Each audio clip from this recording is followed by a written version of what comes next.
As people, we very naturally focus on changes of events, deltas, or endings. And a lot of people look at 25 years and then we go out of business in year 26. And it's kind of like, well, what did they do wrong is the question, right? It's like, I'm sorry, 25 years, what did we do right?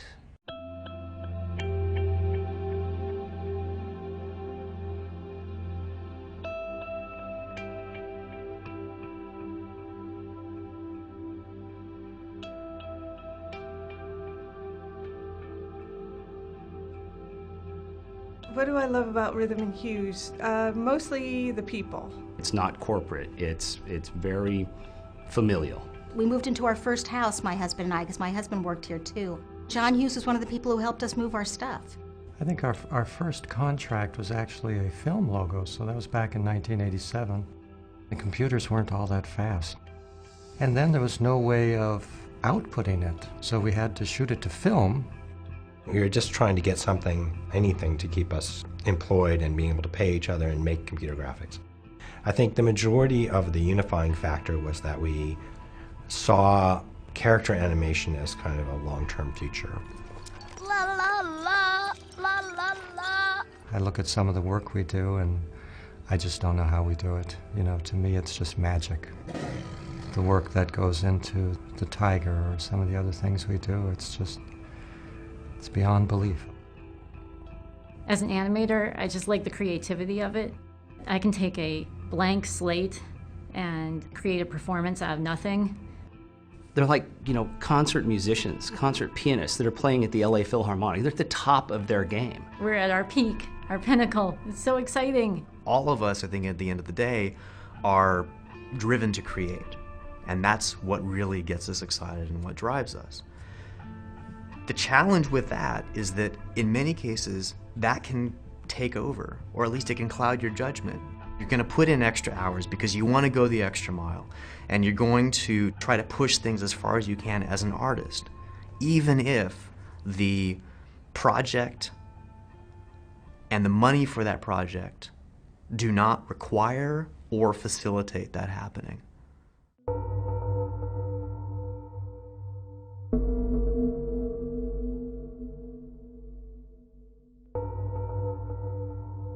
Nobody's doing this for the money anymore. Maybe they were at some point, but they're not doing it for the money anymore. People are doing it because they love doing it, which is why I do it. It's not done by the computer, it's done by a lot of people, and there's a lot of people in the background working away night and day to get the projects done.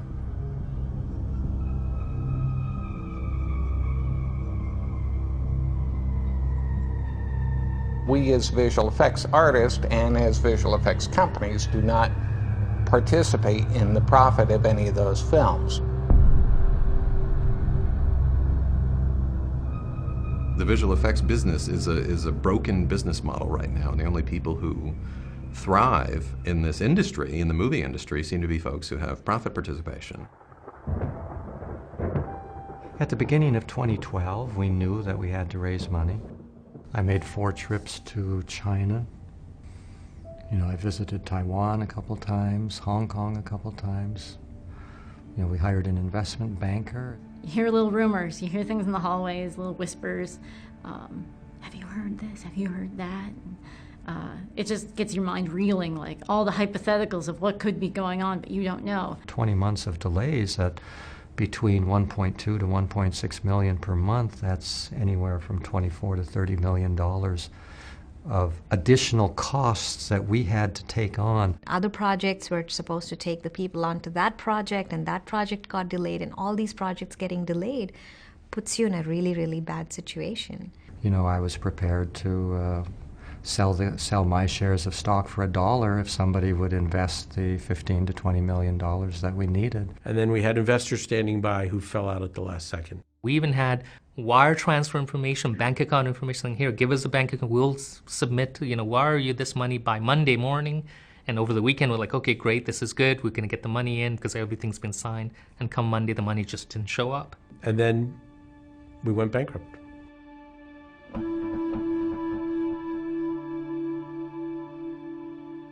It's not to make the studios out to be the bad guys or anything like that. It's just the model of how we have set up this business is flawed. We build 500 shots, say, for $10 million or so. And that's what it is. We'll hire up based on the contract, and then sometimes things just change. The making of a movie is not a precise science. There are creative issues in a movie as it's being done. During the post-production process, and sometimes even during shooting, the movie starts to evolve. If the movie extends and we suddenly have to work for 3 months more or 4 months more, from the studio's perspective, they paid us $10 million for 500 shots. But from Rhythm Hues' perspective, now we're paying for the same artist for 3 more months that we have to continue paying their salaries. There's no other source of revenue other than coming out of Rhythm Hues' own pockets. So our choices were to cut people's salaries or to lay off a significant number of people, or to work people overtime without paying them for overtime by restructuring their contracts. So those kinds of changes are very difficult changes to make, and I felt that any one of those would have so dramatically altered the culture of Rhythm and Hues that they would have destroyed Rhythm and Hues. And, well, you know, instead we're in bankruptcy, so I ended up destroying Rhythm and Hues anyway. So, you know, maybe I should have done something along those lines in order to have tried to preserve Rhythm and Hues.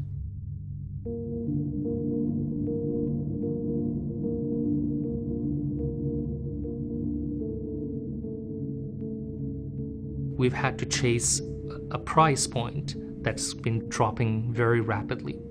And the reason the prices have been dropping quite a bit, one of the fundamental reasons really is the tax subsidies that are being provided in Canada and the UK and other places. If a studio decides there's a $10 million project that they want to take over to, say, Vancouver and award it to a Canadian company, the Canadian company will bid it at $10 million, but the studio gets, say, $3 million back as a tax rebate. So the only way you even get considered for that film is to bid it at $7 million. And so we're now getting less money for the same amount of work. And so the motion picture studios told the visual effects facilities that if you want to get this work, you have to do it in Vancouver, where you're spending $1 million, $1.5 million building a facility there. So, and of course, what happens is another country or region, state says, oh, well, that's a good idea. We'll do that. We'll take our money and we'll take it from our taxpayers and we'll give that to the movie studios. And then, of course, all those people now go to this other place, because what the states and the countries don't realize is every movie they take a look at what's the cheapest place. So you move to Vancouver, find a house, live there for about 9 months or a year, and then ultimately wind up getting laid off.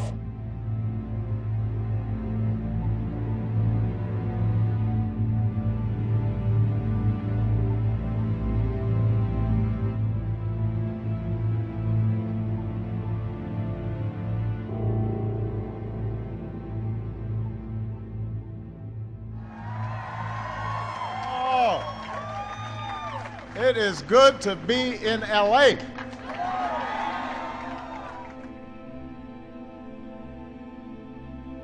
This is one of America's economic engines. Hundreds of thousands of middle-class jobs. There's still no better place to make movies and television and music than right here in the United States. Entertainment is one of the bright spots of our economy. And that means that we've got to do what it takes to make sure that this industry and every great American industry keeps that competitive edge, so that more folks can find career paths like many of you have and get good middle-class jobs that allow you to support a family and get ahead. Well, I live the life of what some of my comrades that started a Facebook page called the Pixel Gypsy. You know, and it's not that I've never been good enough to land somewhere for the duration, it's that there never is a duration. I've been on the staff of 5 visual effects shops that were really well known, did amazing work, that all went bankrupt, most of them owing the artist money. You know, you're constantly on the go, chasing which government's going to give the greatest handout back to the studios. I've taken to just living in hotels the past few years, find it's a lot simpler. I got suitcases that were designed to fit in the trunk of my car, and it all layers in there. Yay, VFX. I got a king-size bed, I got a jacuzzi in my room. I have those little soaps that make me feel like I'm on vacation every day, and I love using those little soaps. I love the way they feel when you open them up. Rhythm Hues was like a new girl in my life. I fell in love again, you know what I mean? Then at a Friday meeting, I had my heart broken, just like I have a million times. And now I'm just this kind of strung out, gray-haired old bachelor. People want to have lives and families and houses, and just like anybody else. They're not trying to live rich. They're just trying to live their lives. And you can't do that when you have to live in a different city every 6 months, because you're as the studios chase the tax incentives, a group of artists have to follow. I don't think the studios want visual effects companies to go out of business, because they have a lot of work that needs to be done, and they want us to be healthy. However, they, like any other person that has a job, they're given a budget, they're given a movie, and that you have to do this work for this amount of money. Remember, this is a fixed bid. You absolutely cannot charge us more than the fixed bid. You said there were some changes to the boards. What VFX are involved? The additional shot has beautiful running footage of a car driving across the salt flats. The car then turns into water and morphs into 7 unique animals, all made of water. But one is made of fire. That may be a little more than we bargained for. This is a fixed bid. A fixed bid would be you bid the work, and then no matter what the work is, that's the price that you get. Filmmaking nowadays is very much a fluid situation. The shots change dramatically. You know, easily half of the shots that we bid could disappear and be replaced by other shots. You know, this is the filmmaking process, and it's really difficult to go in and know exactly what you want. Most construction that you see, most houses, skyscrapers, airports, they're built on a fixed bid, which makes sense because there's a blueprint where everything is laid out down to like every screw, every I-beam, every piece of glass. People always compare it with building a house. You know, if you go to an architect, you want to make the changes. Well, if you agree to a plan and you lay the foundation to your house, it's going to cost you to rebuild that house. In visual effects, it doesn't work that way because we're not paid by the hour that we work. We get paid by the completed project. If shots change, if they are lengthened, if they're shortened, if you add characters, you can ask for an overage. But unless we can prove to the studio that there were additional shots, or that there was in fact a very clear change of direction on the part of the director, you know, we just don't get much in the way of overages. Now we've got this fixed price, you know, this fixed price bidding model where there's a fixed price, and the director just doesn't even have to really be there because the visual effects artist can just do it over.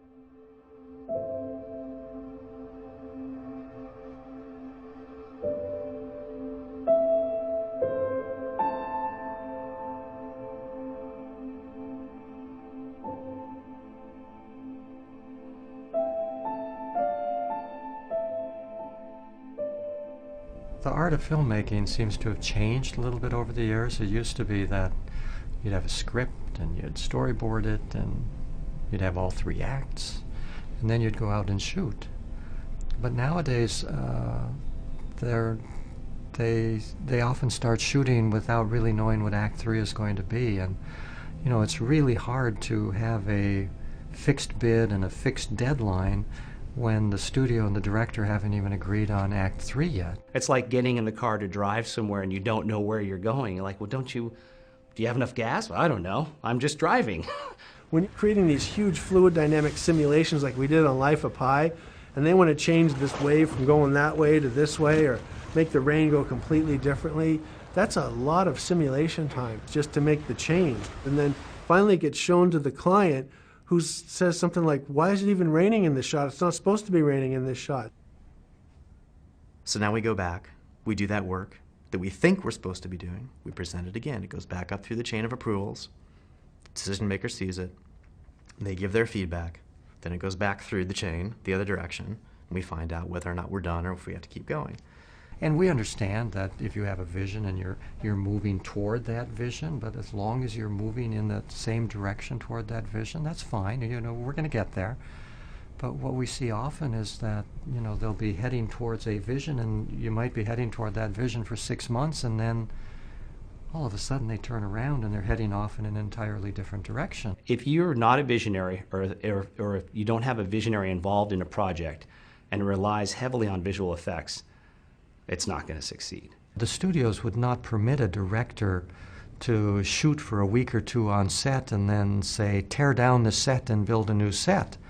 You know, that simply wouldn't be tolerated, because in the live action portion of filmmaking, everything is paid by the hour. Pretty much everybody who's making everything happen on the movie set, it's by the hour. So the meter's running, the focus is dynamic, because it makes the director and the decision maker, whoever that person is, usually it's the director, has to be there. And there's someone telling them every second what the meter's at. And the creativity just rolls because everybody's so focused and the decisions are being made in real time.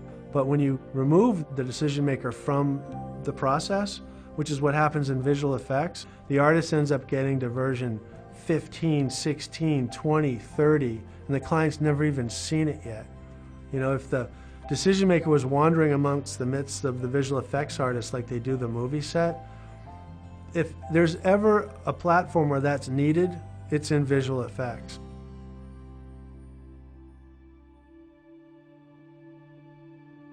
It was a Friday that they told us that our paychecks were going to be delayed. John announces to everyone that we're going to be late on payroll. Been here long enough to know that that was the last thing John would ever want to do. And that's really when it hit home that you knew how bad it was. It was like a perfect storm of crap happening all at the same time. We've come close to hitting a wall in the past, but I think we've come close enough times that there was this sense of things will be okay. And this time was different.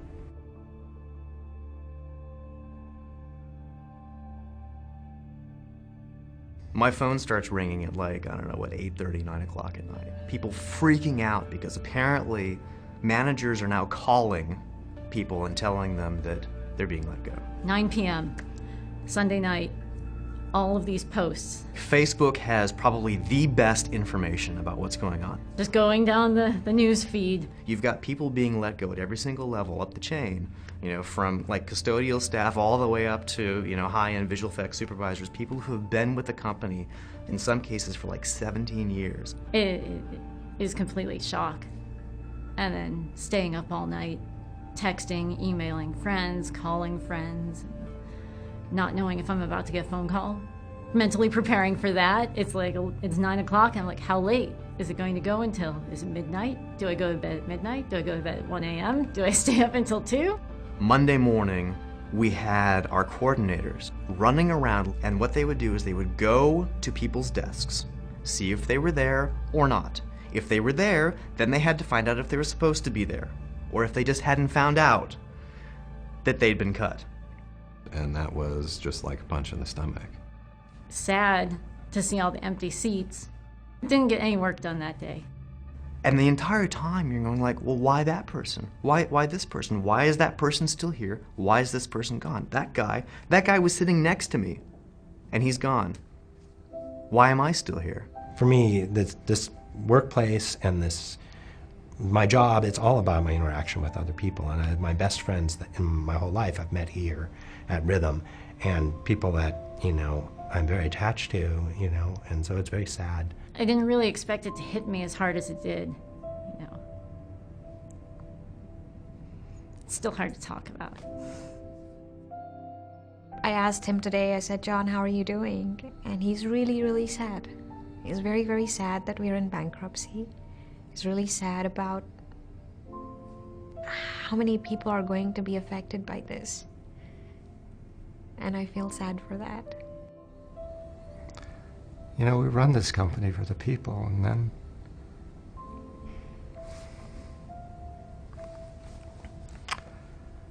then to have hurt them so badly. It's really the antithesis of what we wanted to do. You know, 2012 was a great year for movies. Hollywood shattered box office records with $10.8 billion in domestic sales, In fact, studio accountants have never had to work harder to prove nothing made a profit. Life of Pi is the most rewarding experience I've had since I started working in visual effects. Now, this is going to be a big night for some of you people because, as we all know, winning an Oscar guarantees a long, successful career in the industry. To have 2 nominations for the company was incredibly exciting and validating, and on the other hand, full of irony. The company was shattering at the same time that all of this recognition was being heaped on us. So the night of the Oscars, what a mess.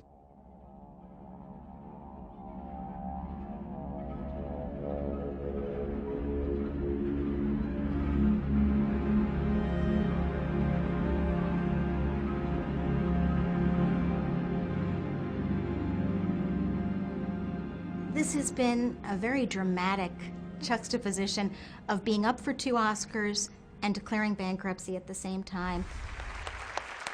And the Oscar goes to Life of Pi.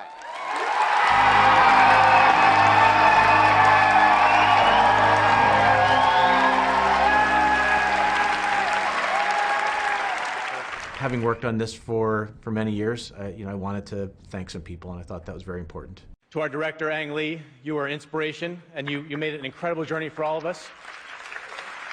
Everybody had this little bubble of, hey, look at this, we did it. And then this odd slap in the face. 45 seconds in, I started seeing the red flashing light in the back saying, you gotta wrap it up. And then when they started playing that stupid Jaws theme, it was just insulting enough. I mean, in any other year, that might have been actually kind of funny. To my children, Christopher, Thomas, Alexander, and Samantha, thank you for inspiring me every day. For my mom and dad, thank you for telling me I could do any crazy career choice I wanted. Finally, I want to thank all the artists who worked on this film for over a year, including Rhythm Hues. Sadly, Rhythm Hues is suffering severe financial difficulties right now. I urge you all to remember. Bill gets, like, completely jawsed off stage. It was emblematic of something that is wrong with this industry. I don't know how they felt about the protests going on. Maybe they didn't want anything to be said about that. I really don't know what was at play. If I can get the phrase being sharked into the cultural lexicon, I think that whole experience would have been worth it.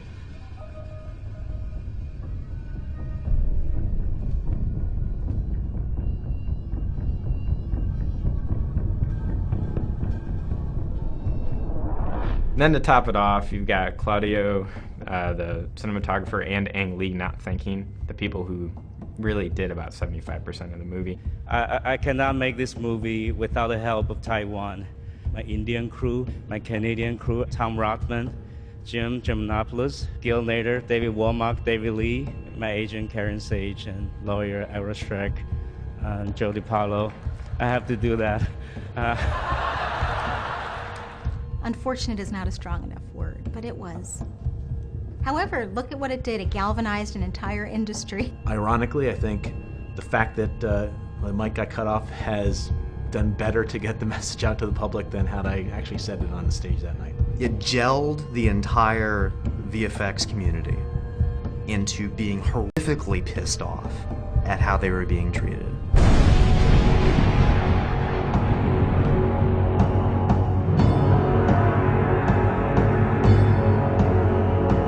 It's a catalyst for the change in this industry that's going to put it in the right direction.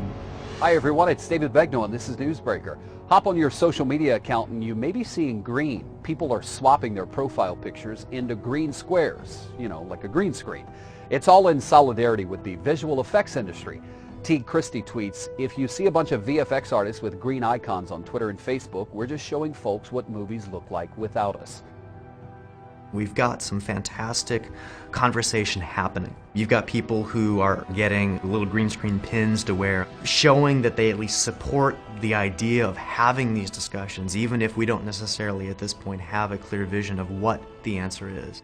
A lot of articles come out that sort of try to go through it and figure out, okay, what went wrong with Rhythm Hues? Rhythm Hues had everything going for it. They knew what they were doing. They had international facilities. They were making use of tax incentives. They won an Oscar. What the hell happened?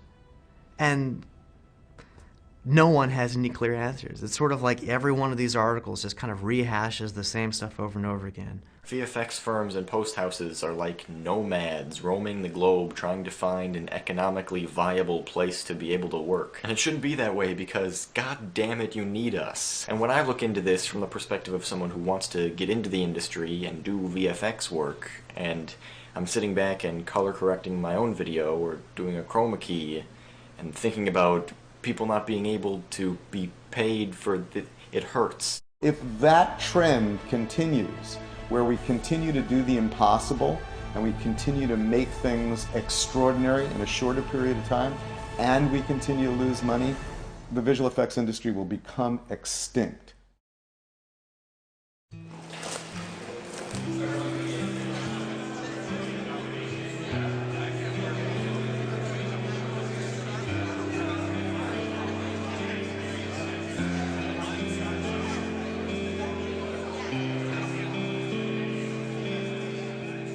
Every day, things change in this business. It changes like your laptop changes. The technology changes, the economics of the world change. I've talked to plenty of people who are so affected by this and so hurt and so distressed that they're just going to probably go do something else. I don't consider going out of business after 25 years of producing what we produced. I don't consider that a failure. Quite the contrary, I consider it a success. And I think that people need to have a little more appreciation for how difficult it was to stay in business as long as we did. Visual effects and animation is a business. It's show business. And artist or whatever it is that your vocation is here, it's still a business.